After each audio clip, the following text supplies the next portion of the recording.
ചേട്ടാ അവിടെ എന്താണ് സംഭവിച്ചത്? ഏതോ ഒരു പയ്യൻ ചാടിയതാന്നോ തലവെച്ചതാന്നോ, എന്തായാലും ആള് പോയി.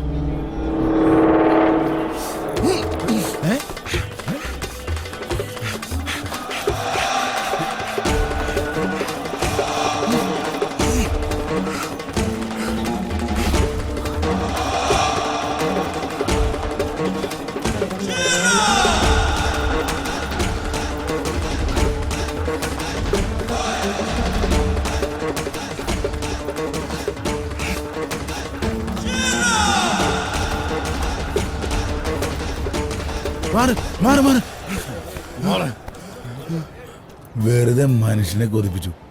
ഇത് അവനൊന്നുമല്ല.